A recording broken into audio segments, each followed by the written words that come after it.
সেই ভক্ত অন্ধ ছিল, চোখে দেখত না। তো অনেকে তাকে দেখে হাসাহাসি করত, আলোচনা করত, কি ব্যাপার, আপনি তো অন্ধ, তা আপনি মন্দিরে ভগবানকে দর্শন করার জন্য কেন আসেন? তখন সেই ভক্তটি খুব সুন্দর উত্তর দিতেন। তিনি বলতেন, আমি বাঁকে বিহারীকে দর্শন করতে আসি না, আমি মন্দিরে আসি কেন, কারণ বাঁকে বিহারী যেন আমাকে দেখে। কারণ যদি ভগবান আমাদেরকে দেখে তাহলে আমাদের হৃদয় পবিত্র হবে, আমাদের জীবন ধন্য হবে। তো এই ভাব নিয়ে আমাদের বৃন্দাবন ধামে বসবাস করা অত্যন্ত কর্তব্য। শ্রীল প্রভুপাদ বলতেন, বৃন্দাবন হচ্ছে তপভূমি। গোস্বামীরা তপস্যা করেছেন এখানে। তাই যারা পরিবার জীবনে আছেন, এখনো সম্পূর্ণরূপে ইন্দ্রিয় তৃপ্তি পরিত্যাগ করতে পারেননি, তাদের জন্য বৃন্দাবন ধামে বেশি দিন থাকা একটু বিপজ্জনক। কারণ বৃন্দাবন ধামে ঠিকভাবে সেবা করলে হাজার হাজার গুণ ফল লাভ হয়, আর পাপ করলেও তার ফলটাও মারাত্মক হয়, আর অপরাধ করলেও ফলটা অত্যন্ত মারাত্মক। কারণ রাধারানী অত্যন্ত স্ট্রিক্ট, কঠোর, মহাপ্রভু একটু হালকা। যে নবদ্বীপ মায়াপুর ধামে গৃহস্থদের জন্য উপযুক্ত, আর প্রভুপাদ বলতেন বৃন্দাবন ধাম হচ্ছে ত্যাগীদের জন্য উপযুক্ত স্থান। কিন্তু তা সত্ত্বেও প্রত্যেকটি ভক্তের কর্তব্য বৃন্দাবন ধাম দর্শন করে কৃষ্ণের কৃপা লাভ করার জন্য। তো বলা হচ্ছে মহাপ্রভু আমাদেরকে শিক্ষা দিয়েছেন যে গৌড়ীয় বৈষ্ণবদের আরাধ্য ভগবান হচ্ছেন কৃষ্ণ। আরাধ্য ভগবান ব্রজেশ তনয়স তদ্ধাম বৃন্দাবন। তাই আমাদের জীবনের উদ্দেশ্য হচ্ছে কৃষ্ণপ্রেম লাভ করা, এবং সেই কৃষ্ণপ্রেম লাভ করে আমাদের গন্তব্যস্থান হচ্ছে গোলক বৃন্দাবন। তো কে গোলক বৃন্দাবনে যেতে পারবে? যে ভক্ত কৃষ্ণ প্রেম লাভ করেছে। তাই মহাপ্রভু শিক্ষা দিয়েছেন যে আমাদের মনকে বৃন্দাবনে পরিণত করতে হবে। যার মন বৃন্দাবনে পরিণত হয়েছে সেই ভক্তই গোলক বৃন্দাবনে যেতে পারবে। তো কোন মন বৃন্দাবন? মহাপ্রভু জগন্নাথ পুরীতে জগন্নাথের সামনে রথযাত্রার সময় বলছেন, অন্যের হৃদয় মন মোর মন বৃন্দাবন। আর প্রভুপাদ তাৎপর্যে লিখছেন, কোন মন বৃন্দাবন? যে মন 24 ঘন্টা বৃন্দাবনের চিন্তায় মগ্ন। তো কোন ভক্ত 24 ঘন্টা কৃষ্ণ চিন্তায় বৃন্দাবনের চিন্তায় মগ্ন থাকতে পারবেন? যে ভক্তের হৃদয় সম্পূর্ণরূপে অনর্থ মুক্ত হয়েছে, যার হৃদয়ে কৃষ্ণ প্রেম প্রকটিত হয়েছে। তো সেটি হচ্ছে আমাদের জীবনের উদ্দেশ্য। কিন্তু এখন আমরা সাধনা করছি, তো সাধনার সময় আমাদের সাধনার যে পন্থা সেটি সঠিকভাবে পালন করতে হবে। তো বলা হচ্ছে আদর শ্রদ্ধা তথা সাধুসঙ্গ ভজনক্রিয়া অনর্থ নিবৃত্তি। তাই শ্রদ্ধা সহকারে সাধু সঙ্গে থেকে যদি আমরা ভজনা করি তাহলে আমরা অনর্থ থেকে মুক্ত হতে পারবো, এবং ধীরে ধীরে আমাদের যে ঈপ্সিত লক্ষ্য সেই লক্ষ্যে পৌঁছতে পারব। তো কৃষ্ণ প্রতি দাপর যুগ অবতীর্ণ হন না। কৃষ্ণ ব্রহ্মার একদিনে একবার অবতীর্ণ হন।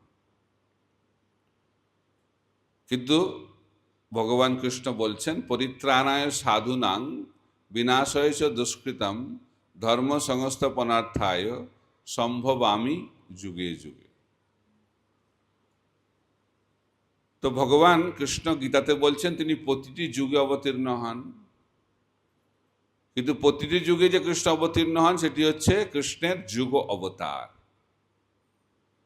কিন্তু কৃষ্ণ যুগ অবতার নন, তিনি হচ্ছেন স্বয়ং ভগবান। এতে চাংশ কলা পুংস কৃষ্ণস্তু ভগবান স্বয়ং। কৃষ্ণ হচ্ছেন স্বয়ং ভগবান। তো সেই স্বয়ং ভগবান কৃষ্ণ প্রতিটি যুগে আসেন না, তিনি ব্রহ্মার একদিনে একবার আসেন।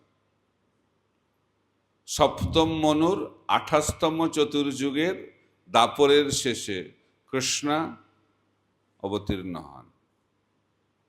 আমরা অত্যন্ত সৌভাগ্যবান যে যে দাপর যুগে ভগবান আবির্ভূত হয়েছিলেন স্বয়ং ভগবান কৃষ্ণ, আবার তার পরবর্তী কলিযুগের সন্ধ্যায়, প্রথম সন্ধ্যায় সেই স্বয়ং ভগবান কৃষ্ণ চৈতন্য মহাপ্রভু স্বরূপে নবদ্বীপ ধামে আবির্ভূত হয়েছেন।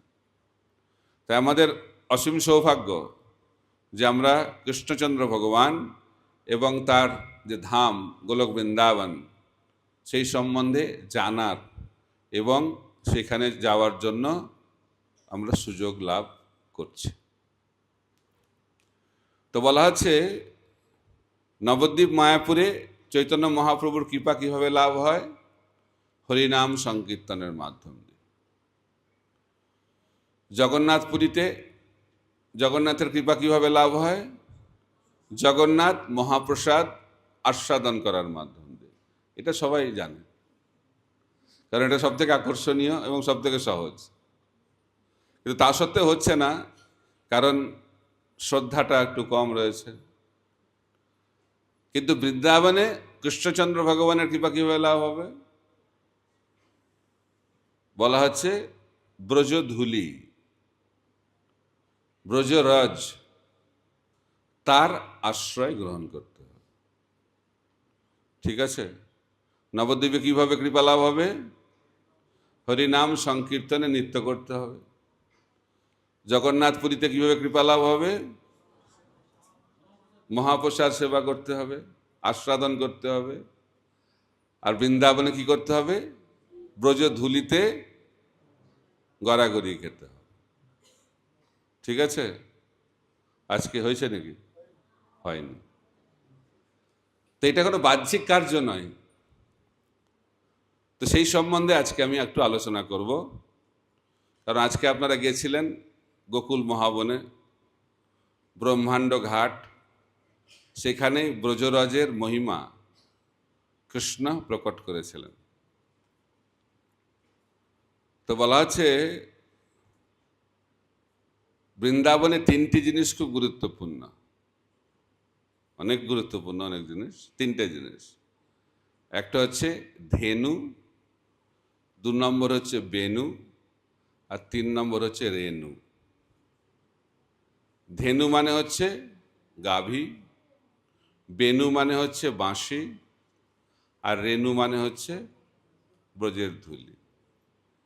এই 3টেকে যদি আমরা বুঝতে পারি, তাদের আশ্রয় গ্রহণ করি, তাহলে আমরা বৃন্দাবনে প্রবেশ অধিকার লাভ করব। ঠিক আছে? তা আজকে ধেনু আর বেনু বলবো না, আজকে রেণু নিয়ে আলোচনা হবে। তা আগামীকাল চেষ্টা করব ধেনু এবং বেনু নিয়ে আলোচনা করা। ঠিক আছে? তো কৃষ্ণ তিনি দেখাচ্ছেন ব্রহ্মাণ্ড ঘাটে ব্রজরাজের মহিমা। তো কৃষ্ণ কি করেছে? ধুলো খেয়েছে। ধুলো, তো ধুলো খেয়েছে সেটা আবার শ্রীমদ্ ভাগবতে বিস্তারিতভাবে আবার ব্যাখ্যা করছেন শুকদেব গোস্বামী। আমরা তো প্রতিদিন ফিস্ট খাচ্ছি, কিন্তু ভাগবতমে আমাদের কথা লেখা হচ্ছে না। আর কৃষ্ণ ধুলো খেলো, সেটা একটা লীলাতে পরিণত হলো। তাই কৃষ্ণের খাওয়া দাওয়া আর আমাদের খাওয়া দাওয়ার মধ্যে পার্থক্য আছে।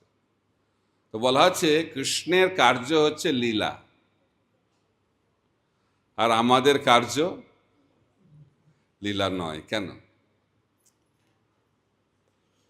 কৃষ্ণ যখন কার্য করেন, সেই কার্যের বিনিময়ে তিনি কিছু আশা করেন না। সেই কারণে কৃষ্ণের কার্য হচ্ছে লীলা। আর আমরা যখন কোনো কার্য করি, সবসময় চিন্তা, আমি কি পাব। তাই ভক্তি জীবনে এসেও ভক্তি করে কি লাভ, অর্থাৎ আমি কি পাব। অনেকে কেন ভক্তি করতে আসে? শান্তি পাবে। অনেকে ভক্তি কেন করতে আসে? সমস্যার সমাধান হয়ে যাবে। পরিবারে এত সমস্যা, ভক্তি করলে আর কোনো সমস্যা থাকবে না। কেন ভক্তি করে?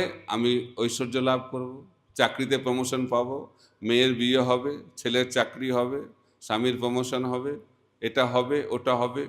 সবসময় চিন্তা যে আমি কি পাব। তো সেই কারণে আমাদের কার্য লীলা নয়। তো ভগবান কেন কার্য করেন? যদি কোনো কারণ না থাকবে কার্য করবে কেন? তো ভগবান কৃষ্ণ কার্য করেন একটি কারণে। কি কারণ? ভক্তকে আনন্দ দিতে চান। ভগবানের প্রতিটি কার্যের পেছনে উদ্দেশ্য হচ্ছে ভক্তকে আনন্দ দেওয়া। এখন মাটি খাচ্ছে, মাটি কেন খাচ্ছে? সেটাও ভক্তকে আনন্দ দেওয়ার জন্য। আমরা সে আলোচনা করব। তো মাটি খেয়েছে, আর অভিযোগ চলে গেছে কোথায়? যশোদা মায়ের কাছে। আর এবার খালি গোপসখারা অভিযোগ করেনি, তার সঙ্গে সঙ্গে সেই দলে যোগদান করেছেন স্বয়ং বলরাম। বলরামও গিয়ে যশোদা মাকে বলছে, কৃষ্ণ এখন বাড়াবাড়ি করছে, কৃষ্ণ ধুলো খাচ্ছে এখন। তো যশোদা মা এসেছে কোথায়? কৃষ্ণের কাছে। জিজ্ঞেস করছে কৃষ্ণকে, তুমি কি ধুলো খেয়েছ? বলছে, মা আমি ধুলো? আমি তো ধুলো খাইনি। এই বলরাম না আমাকে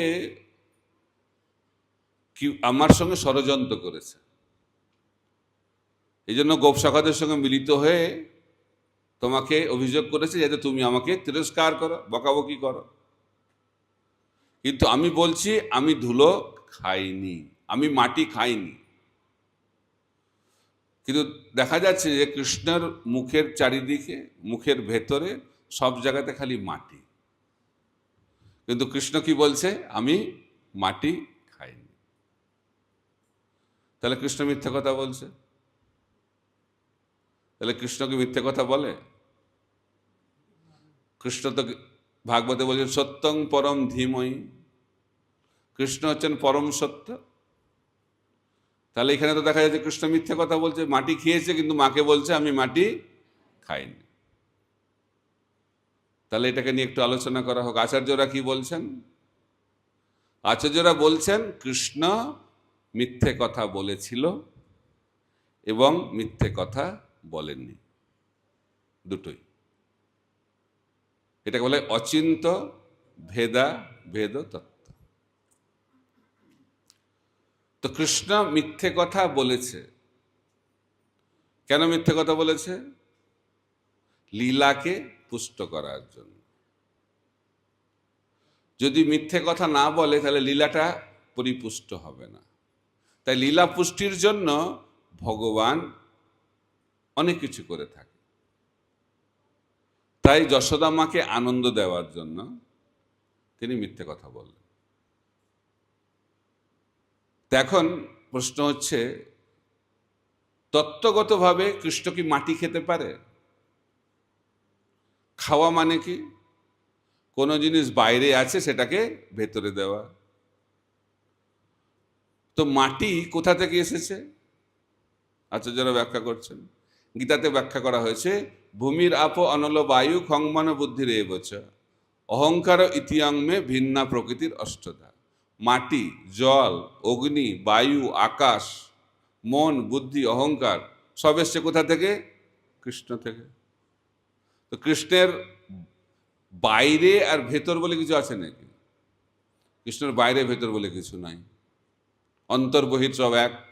তাহলে কি করে খাবে? তাই তিনি মাটি খান। তো এইভাবে আচার্যরা খুব সুন্দরভাবে ব্যাখ্যা করছেন। কিন্তু আমাদের এখন আসল আলোচনার বিষয় হচ্ছে এই যে ধুলো, তার মহিমা। তাহলে কৃষ্ণ মাটি কেন খেলো? মাটি খেলো কারণ তিনি মাটি খাওয়ার মাধ্যম দিয়ে ব্রজরাজের মহিমা এই জগতে প্রকাশ করতে চাইছেন। তো যশোদা মাকে যখন বলল যে কৃষ্ণ যে আমি মাটি খাইনি, তখন যশোদা মা বললে তা তুমি মুখটা খোলো তো দেখি মুখের ভেতরে কি আছে, তাই ধরা পড়বে তুমি যদি খেয়ে থাকো। যখন মুখটা খুলেছে তখন মাটি দেখছে না, যশোদা মা কি দেখছেন? ব্রহ্মাণ্ড দেখছেন, বিশ্ব ব্রহ্মাণ্ড। তো তার মাধ্যম দিয়ে কৃষ্ণ ব্রজরজের মহিমা, ব্রজধূলির মহিমা প্রকাশ করছেন। তিনি দেখাচ্ছেন যে এক একটি ধূলির মধ্যে পুরো ব্রহ্মাণ্ড রয়েছে। ব্রজের এক একটা ধূলিকণার মধ্যে সমস্ত সৃষ্টি নিহিত রয়েছে। এটা হচ্ছে ব্রজরাজ। 2 নম্বর, কৃষ্ণ গীতাতে বলেছেন পত্রং পুষ্পং ফলং তোয়ং যমে ভক্তা প্রযচ্ছতি। অর্থাৎ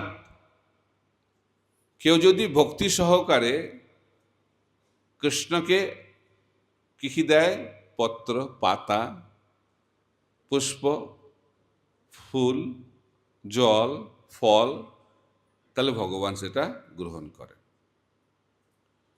তো ভক্তি সহকারে যা দেয়া হবে সেটাই কৃষ্ণ গ্রহণ করেন। তাই কৃষ্ণকে বলা হয় ভাবগ্রাহী জনার্দন। তাই যে ভোগ নিবেদনে ভাব থাকবে না, ভক্তি থাকবে না, সেটা ভগবান গ্রহণ করেন না। উদাহরণ, দুর্যোধন।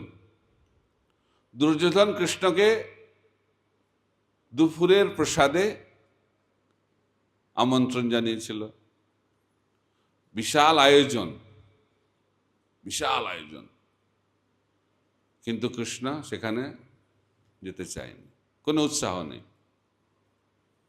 কোথায় গেছে? বিদুরের ঘরে। ডাকেনি কিন্তু বিদুর। অতিথি মানে না বলে যদি কেউ এসে যায় তাকে বলে অতিথি। আজকাল তো সে ধরনের হয় না, সব আগে থেকে বলে দিতে হয়, নাহলে তো বিপদ। তো সেই কারণে গৃহস্থদের দরজা খুলে রাখা উচিত সবসময়। মন্দিরের দরজা যেমন সবসময় খোলা থাকা উচিত, গৃহস্থদের দরজাটাও খুলে রাখা উচিত। আর বাইরে লেখা থাকতো, আগে দরজাও খোলা থাকতো আর বাইরে লেখা থাকতো অতিথি দেবো ভব। কারণ এটা হচ্ছে সংস্কৃতি। যদি কেউ আসে বাড়িতে তাহলে স্বাগত জানাতে হয়। কিন্তু এখন তো সব বদলে গেছে। কীরকম বদলে গেছে? এখন তো ফ্ল্যাটে থাকে, ফ্ল্যাটে দরজা বন্ধ, দরজার বাইরে আবার গ্রিল বন্ধ, আর বাইরে লেখা থাকে কুকুর হইতে সাবধান। তার মানে সব কিছু বন্ধ, দয়া করে আসবেন না। আর যদি ভুল করে কেউ এসেও যায়, সে যাতে বেশিক্ষণ না থাকে, তো কি জিজ্ঞেস করে, আপনি কি খেয়ে এসেছেন না গিয়ে খাবেন? অর্থাৎ তাড়াতাড়ি আপনি যান। এখন এরকম সংস্কৃতি হয়ে গেছে। তো কৃষ্ণ বিদুরের ঘরে পৌঁছে গেছে, বিদুর নেই, বিদুরের স্ত্রী দেখেছে, সঙ্গে সঙ্গে তাকে স্বাগত জানিয়েছে। অতিথি এলে কমপক্ষে 3টে জিনিস করতে হয় মিনিমাম। প্রথম, তাকে আনন্দ সহকারে স্বাগত জানাতে হয় প্রথম। তাই অতিথি এলে একটু হাসতে হয়, খুশি হওয়া উচিত। এখন কি হয়, কেউ এসে গেল রে, কখন যাবে, তাহলে অপরাধ হয়ে গেল। তাই প্রথমে অতিথিকে স্বাগত জানাতে হয়, তারপরে তাকে বসার জন্য একটা জায়গা দিতে হয়, তারপরে কমপক্ষে 1 গ্লাস জল দিতে হয়, কমপক্ষে। এখন বিদুরের স্ত্রী তো অভিভূত হয়ে গেছে, ভাবে কৃষ্ণ এসে গেছে। তো কি দেবে ঘরে খুঁজছে, ঘরে তো কিছু নাই, দেখছে একটা কলা আছে। তো ভাবে এত ভাবিত হয়ে গেছে, তো কলাটাকে ফেলে দিয়েছে আর কলার খোসাটা দিয়েছে, আর কৃষ্ণ সেই কলার খোসা খাচ্ছে। এটা শুনে অনেকে হয়তো ভাবে তাহলে কালকে থেকে আমি ভগবানকে কলার খোসা ভোগ লাগাবো। ভগবান কলাও খায় না, কলার খোসাও খায় না, রাজভোগও খায় না। ভগবান কি খায়? ভক্তিভাব। ভগবানের খাওয়ার অভাব আছে? অনেকে বলে আজকে ভগবানকে দারুণ ভোগ লাগিয়েছে, যা রান্না হয়েছিল না। তো এইটা একটা মায়া। তো ভগবান কৃষ্ণের জন্য রান্না কে করেন? রাধারানী। উনি কেমন রান্না করেন? টেস্টটা কিরকম আমরা তো জানি না, কেমন টেস্ট। তো বলা হচ্ছে রাধারানী কৃষ্ণের জন্য অনাদিকাল ধরে রান্না করছেন, কিন্তু এখনো পর্যন্ত একটা আইটেমও রিপিট হয়নি। বুঝতে পারবেন এটা? যারা রান্না করে বাড়িতে তারা জানে প্রতিদিন আলাদা আলাদা আইটেম রান্না করা কত ঝামেলা। কিন্তু রাধারানী অনাদিকাল ধরে রান্না করছেন, কিন্তু এখনো পর্যন্ত একটা আইটেমও রিপিট হয়নি। এটা হচ্ছে ভগবানের অচিন্ত শক্তি। তাই কৃষ্ণের কোনো অভিযোগও নাই, ও একই হাতে রান্নার কতদিন খাবো। তাই যারা গৃহস্থ ভক্ত তারা বাড়িতে খেতে খেতে একটু যখন বিরক্ত হয়ে যায়, তখন অন্য জায়গায় গিয়ে একটু ভালো মন্দ খাওয়ার চেষ্টা করে। কিন্তু কৃষ্ণের সেই সমস্যা নেই, কারণ প্রতিদিন নতুন নতুন স্বাদ। তো সেই রাধারানীর হাতে খাওয়া কৃষ্ণ আমাদের হাতে খাবে? কিন্তু আমরা ভাবছি আচ্ছা দারুণ রান্না করেছে, কিন্তু ভগবান কি গ্রহণ করবেন? সেই রান্নাতে যদি ভাব থাকে, ভাবগ্রাহী জানান। তো কৃষ্ণ এখানে ধুলো খেলো, মাটি খেলো। তো কৃষ্ণ দেখাচ্ছেন যদি কেউ ভক্তি সহকারে আমাকে কিছু দেয় আমি সেটা গ্রহণ করব, কিন্তু আমাকে যদি কেউ বলে আমি কি খাবো, তাহলে আমি ব্রজের মাটি খাবো। কারণ ব্রজের মাটি হচ্ছে আমার সব থেকে প্রিয় খাদ্যবস্তু। কত প্রিয় ভগবানের, ঠিক আছে? কৃষ্ণ কি খেতে চায়? ব্রজের ধূলিকণা খেতে চায়।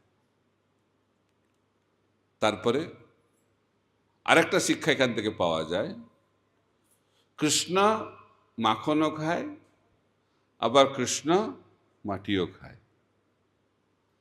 তো দুটোতেই খুশি থাকে, মাখন খেয়েও খুশি, মাটি খেয়েও খুশি। মাত্রা স্পর্শস্তু কন্তেয় শীতোষ্ণ সুখ দুঃখদা অগম পাইন অনিত্যা স্তাং তিতিক্ষস্য ভারত। তো কে বৃন্দাবনে প্রবেশ অধিকার লাভ করবে? যে ব্যক্তি এই জগতের যে দ্বন্দ্বভাব, সেই দ্বন্দ্বভাবের উপরে চলে যাবে। কিন্তু আমরা এই জগতে দ্বন্দ্বভাবের দ্বারা প্রভাবিত হই। গরমকালে খুব কষ্ট, ভাবে কখন গরমটা যাবে, তারপর শীত এলে এত শীত, বলে শীতটা কখন যাবে। তো আমরা সব কিছুতে প্রভাবিত হয়ে যায়, তাই না? জয় হলে আনন্দ, পরাজয় হলে দুঃখ, লাভ হলে আনন্দ, ক্ষতি হলে দুঃখ, জন্ম হলে আনন্দ, মৃত্যু হলে দুঃখ। তো এই ভাব যদি থাকে তাহলে বৃন্দাবন প্রবেশ হবে না। তাই ভগবান দেখাচ্ছেন আমি মাটি খেয়েও আনন্দে থাকি আর মাখন খেয়েও আনন্দে থাকি, সুখে দুঃখে সমকৃত্বা। আরেকটা উদাহরণ আছে ব্রজধূলির। কৃষ্ণের একবার মাথা ব্যথা হয়েছে। কৃষ্ণের মাথা ব্যথা হতে পারে? হতে পারে এবং হতে পারে না। লীলার জন্য কৃষ্ণের মাথা ব্যথা হয়। তো কৃষ্ণের মাথা ব্যথা হয়েছে, এখন নারদ মুনি এসেছেন দেখা করার জন্য কৃষ্ণের সাথে। তো কৃষ্ণকে জিজ্ঞেস করছে আপনি কেমন আছেন?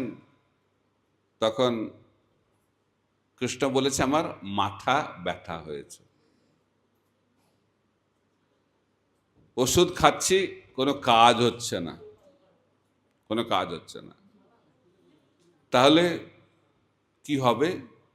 তো নারদ মুনি বলছেন, আপনি তো ভগবান, আপনি জানেন না কি করে আপনার মাথা ব্যথাটা সারবে, কি ওষুধ লাগবে? বলছে, হ্যাঁ আমি জানি, কিন্তু তোমাকে সেটার ব্যবস্থা করতে হবে। তো বলছে, হ্যাঁ, তুমি যদি আমার শুদ্ধ ভক্তের চরণধুলি নিয়ে আসতে পারো, সেটা যদি আমি মাথায় লাগাই, তাহলে মাথা ব্যথাটা সেরে যাবে। নারদ মুনি বলছে, এটা আবার বিরাট কি কাজ? পাশের ঘর, পাশেই তো রয়েছে রুক্মিণী দেবীর প্রাসাদ, সেখানে পৌঁছে গেছে। রুক্মিণী দেবীকে গিয়ে বলছেন নারদ মুনি, আমার একটা জিনিস লাগবে। বলছে, কি লাগবে? আপনার চরণধুলি লাগবে। বলছে, এটা কি হবে? বলছে, কৃষ্ণের মাথায় লাগানো হবে। তো রুক্মিণী দেবী ভাবছে মানে নারদ মুনির মাথাটা ঠিকমতো কাজ করছে না। বলছে, আমি আমার চরণধুলি দেব কৃষ্ণের মাথায় লাগানোর জন্য? আমি তো কৃষ্ণের চরণধুলি মাথায় লাগাই, এটা তো দেয়া যাবে না। কারণ আমার চরণধুলি যদি কৃষ্ণের মাথায় যায়, আমি তো নরকে যাব। তো এইভাবে ঘুরছে নারদ মুনি, ঘুরছে ঘুরছে ঘুরছে, সবাই একই উত্তর দিচ্ছে, কেউ আর দিচ্ছে না। তা ঘুরে টুরে ক্লান্ত হয়ে ফিরে এসেছে। কৃষ্ণ বলছে, কোথায় ওষুধ কোথায়? বলছে, আউট অফ মার্কেট, সাপ্লাই নাই। তাহলে কি হবে এখন? যে তুমি সব জায়গায় গেছিলে? বলছে, সব জায়গায় তো গেছিলাম। বলছে, বৃন্দাবনে গেছিলে? বলছে, না, ওখানে তো যাইনি।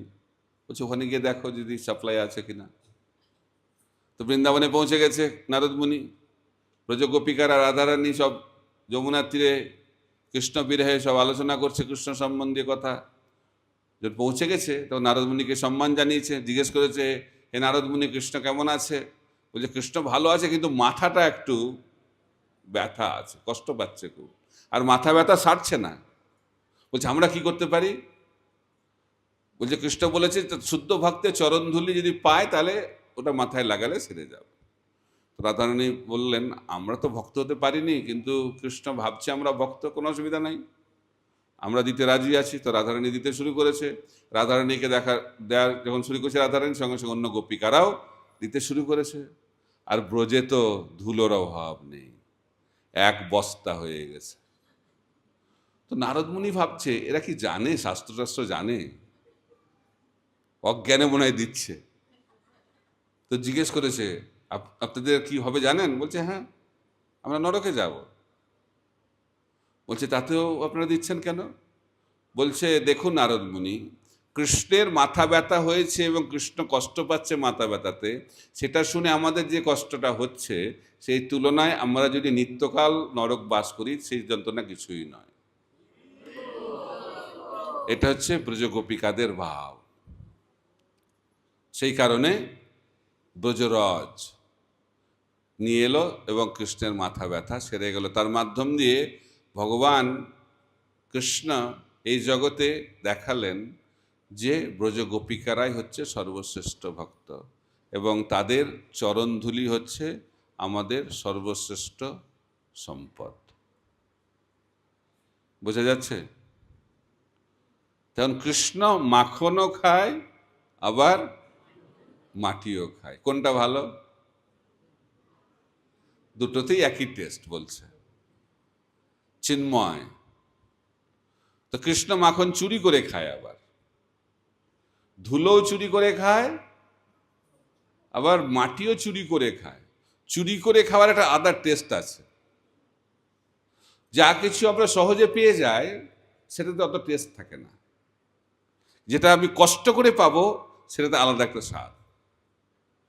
তো কৃষ্ণ কি চুরি করতে পারে? কি মনে হচ্ছে? কৃষ্ণ চুরি করে?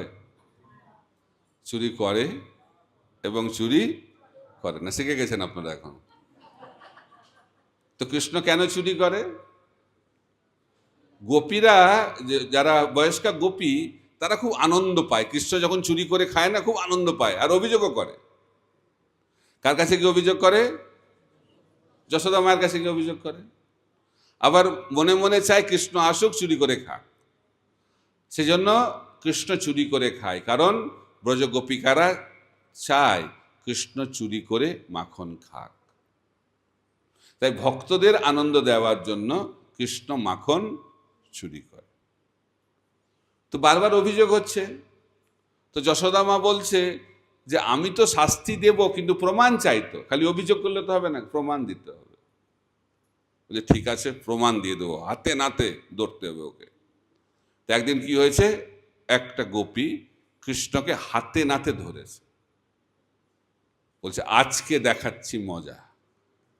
তো ধরে নিয়ে গেছে, যশোদা মাকে বলছে আজকে কিন্তু আর আপনি এড়াতে পারবেন না, আজকে স্বয়ং কৃষ্ণকে ধরে নিয়ে এসেছি আমি, হাতে নাতে, রেড হ্যান্ডেড অ্যারেস্ট করে নিয়ে এসেছি। তো যখন এবার ঢুকছে ঘরে, তখন কৃষ্ণ যশোদা ভবনে একটা ঘর থেকে বেরোচ্ছে। অবাক হয়ে গেছে, যশোদা মা হাসছে, যে কৃষ্ণকে ধরে নিয়ে এসছো তুমি, আর কৃষ্ণ ঘর থেকে বেরোচ্ছে। তো ভাবছে যে তাহলে কি হলো, তাকিয়েছে, তো দেখছে ওটা ওর ছেলে। কৃষ্ণকে বলে ধরে নিয়ে এসে, তো তো এখন দেখছে ওটা ওনা সে গোপীর ছেলে। আর কৃষ্ণ মিচকি মিচকি হাসছে, খুব লজ্জায় পড়ে গেছে। তার কি করবে, লজ্জায় সঙ্গে সঙ্গে ঘর থেকে বেরিয়ে গেছে। তো কিছু দূর দুঃখে দুঃখে হাঁটছে, তারপরে আবার তাকিয়েছে, তখন দেখছে কৃষ্ণ। আর কৃষ্ণ মিচকি মিচকি হাসছে, বলছে দেখো কতবার বলেছি আমার মার কাছে অভিযোগ করবে না, কিন্তু আমার কথা তুমি মানোনি। এবার তোমার ছেলে হয়েছে, এর পরের বার যদি অভিযোগ করো তাহলে তোমার স্বামী হয়ে যাব কিন্তু। তাই হচ্ছে কৃষ্ণের মাখন খাওয়া। তাই কৃষ্ণ যা কিছু করেন বৃন্দাবনে ভক্তদের আনন্দ দেওয়ার জন্য, বোঝা যাচ্ছে? তাই ভগবান মাটি কেন খেলেন? ভক্তদেরকে আনন্দ দেওয়ার জন্য, এবং সেই সঙ্গে ব্রজ ধূলির মহিমা এই জগতে প্রকাশ করার জন্য। এখন তো আপনারা কালকে থেকে শুরু করবেন মাটি খাওয়া, আর ব্রজরাজে কি করবেন, গড়াগড়ি খাবেন। কিন্তু ফল হবে তখনই যখন আমরা যথার্থ মনোভাব নিয়ে এই ব্রজরাজে গড়াগড়ি খাব। তো সেটা আমরা কি করে জানবো? অক্রূর বৃন্দাবনে এসেছিলেন। কোথা থেকে? মথুরা থেকে। তো কৃষ্ণকে নিয়ে যেতে হবে কোথায়? মথুরায় নিয়ে যেতে হবে কৃষ্ণ বলরামকে। কারণ কংস দেখছে, টাইম হয়ে গেল তো, কংস দেখছে যে কৃষ্ণকে মারা যাচ্ছে না। কংস অত্যন্ত কৃষ্ণ ভাবনাময় একজন ব্যক্তিত্ব, সবসময় কৃষ্ণ চিন্তায় মগ্ন থাকে 24 ঘন্টা। তো তিনি কৃষ্ণ ভাবনাময় কেন, কি করে হলেন? শ্রবণের মাধ্যম দিয়ে শ্রবণ করেছিলেন। কি শ্রবণ? যখন কংস বসুদেব এবং দেবকীকে রথে করে নিয়ে যাচ্ছে বিয়ের পরে, তখন আকাশবাণী হলো। আকাশবাণীতে কি বলা হলো? হে কংস, তুমি একটা মূর্খ, তুমি তোমার বোনকে এত আনন্দ সহকারে নিয়ে যাচ্ছ, তুমি কি জানো সেই বোনের দেবকীর অষ্টম গর্ভ তোমার মৃত্যুর কারণ হবে? বাস, সঙ্গে সঙ্গে কংস পরিবর্তিত হয়ে গেল। শ্রবণের কি ফল! তা আমরা ভক্ত হই শ্রবণের মাধ্যম দিয়ে, অসুরও হতে হয় কার মাধ্যম দিয়ে? শ্রবণের মাধ্যম। শ্রবণ অত্যন্ত গুরুত্বপূর্ণ। সঙ্গে সঙ্গে সে কৃষ্ণ ভাবনাময় হয়ে গেল, কিন্তু নেতিবাচক, কৃষ্ণ ভাবনা অমৃতা। অর্থাৎ তার চিন্তা হলো কি করে কৃষ্ণকে মারা যায়। তো প্রথমেই ভাবলো যদি আমি দেবকীকে মেরে ফেলি তাহলে তো ব্যাস হয়ে গেল, তাহলে তো কৃষ্ণ জন্মাতেই পারবে না। এই অসুরের বুদ্ধি।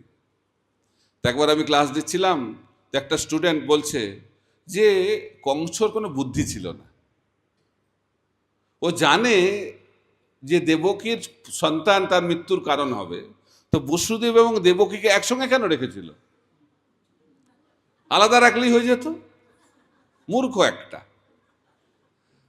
তো কংস তো মূর্খই, কিন্তু ও যে বলছে ও আর এক মহামূর্খ। কারণ সে জানে না কৃষ্ণের জন্ম বসুদেব এবং দেবকীর শারীরিক মিলনের ফলে হয় না, এটা জানেই না। কারণ ভগবান কৃষ্ণের জন্ম হচ্ছে দিব্য, জন্ম কর্ম চমে দিব্যম। প্রথমে ভগবান কৃষ্ণ বসুদেবের হৃদয়ে আবির্ভূত হলেন, তারপরে বসুদেবের হৃদয় থেকে দেবকীর হৃদয়ে, তারপরে দেবকীর গর্ভে স্থানান্তরিত হলেন। চিন্ময়, এটা জানে না মানুষ। কিন্তু কংস কৃষ্ণ ভাবনাময় হয়ে গেল। যখন সিঁড়ি দিয়ে উঠতেন 1 2 3 4 5 6 7 8, 8 মানে কৃষ্ণ। দেখুন কত পুরো কৃষ্ণ ভাবনা অমৃত। তো ভাবছে কি সবসময়, কি করে কৃষ্ণকে মারবো, কি করে কৃষ্ণকে হত্যা করব। তো যখন শেষ অষ্টম গর্ভে তো গর্ভপাত হয়ে গেল না, অষ্টম গর্ভে গর্ভপাত, সপ্তম গর্ভে গর্ভপাত হয়ে গেল। তখন কংসের কি আনন্দ।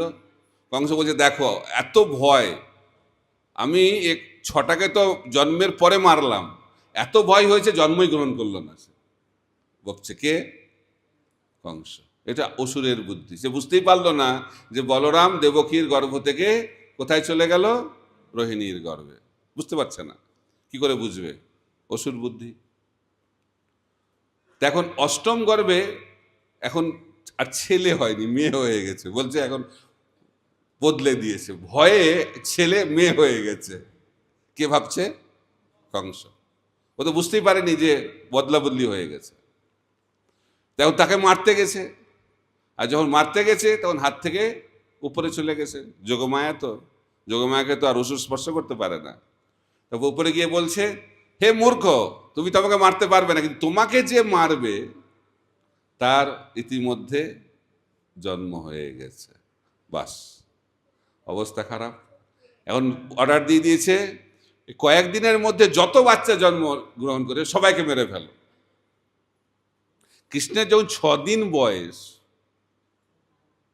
তখন পাঠিয়ে দিয়েছে কাকে? পুতনাকে। কিরকম মামা দেখুন তো। মামারা সাধারণত খেলনা পাঠায়, উপহার পাঠায়, তো এই মামা তো মারাত্মক মামা। তো কি পাঠিয়েছে? পুতনা। প্রথম খেলনা কি? পুতনা। কত বড় খেলনা? মাত্র 8 মাইল লম্বা পুতনা। আর কৃষ্ণও জানে, কৃষ্ণ তো সাধারণ মামা ভাগ্নে নয়। কৃষ্ণ ভাবছে যদি একটা খেলনাকে না ভাঙি তাহলে আবার নতুন খেলনা পাওয়া যাবে না। অনায়াসে পুতনাকে হত্যা করেছে, তারপর আরেকটাকে, তারপর আরেকটাকে, একের পর এক মেরে যাচ্ছে অসুর। প্রতিদিন অসুর মারত কৃষ্ণ। কয়েকটা অসুরের নাম ভাগবতে আছে, কারণ সব অসুরের নাম যদি শুকদেব গোস্বামী বলবে তাহলে আলাদা একটা ভাগবত লিখতে হবে। তো কাদের নামটা আছে? যারা হচ্ছে মাফিয়া ডন, সর্বশ্রেষ্ঠ যারা, তাদের নামটা এসেছে। পুতনা, তৃণাবর্ত, আর কি কি আছে? বকাসুর, অঘাসুর, সব যারা প্রচন্ড প্রতাপশালী অসুর। তো কংস ভাবছে যে আমি এত অসুরকে পাঠালাম, কেউ তার ফিরছে না। যদ্গত্তনা নিবর্তনে তদ্ধম পরমম মম, কেউ বৃন্দাবনে যাচ্ছে আর কেউ ফিরে আসছে না। তখন ভাবছে যে আমার প্ল্যানিংয়ে ভুল হচ্ছে।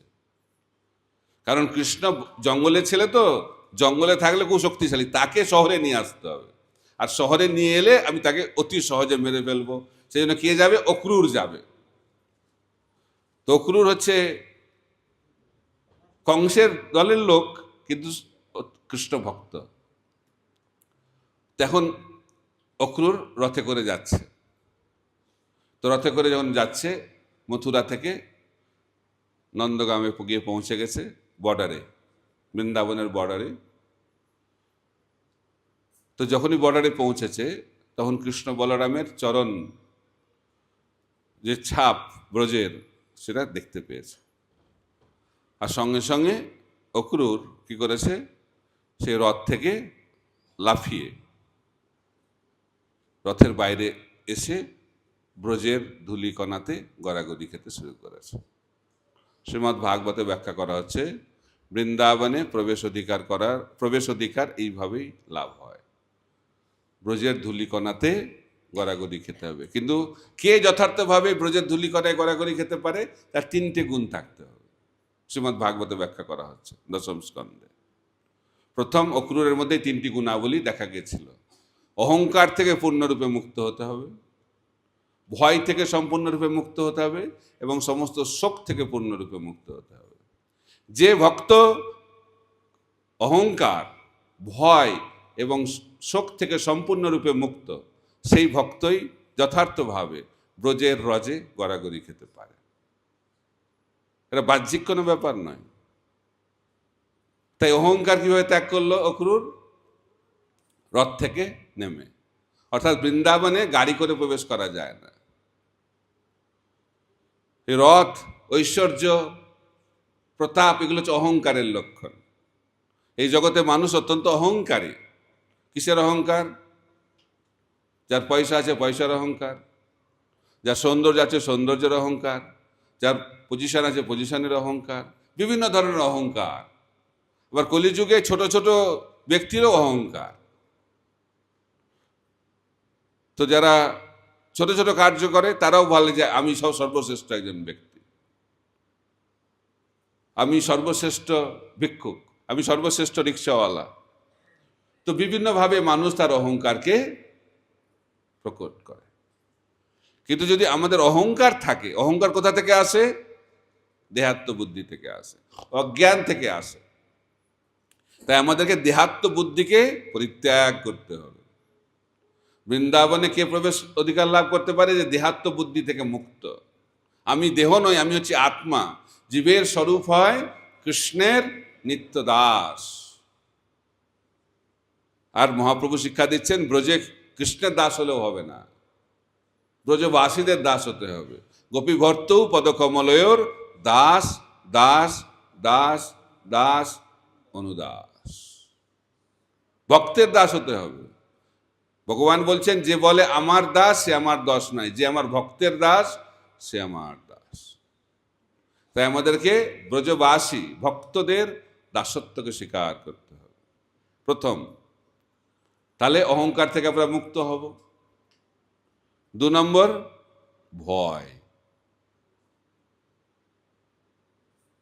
অক্রূর ভাবছে না, যদি কংস জেনে যায় আমি কৃষ্ণের দলের লোক, তাহলে তো অবস্থা খারাপ করে দেবে।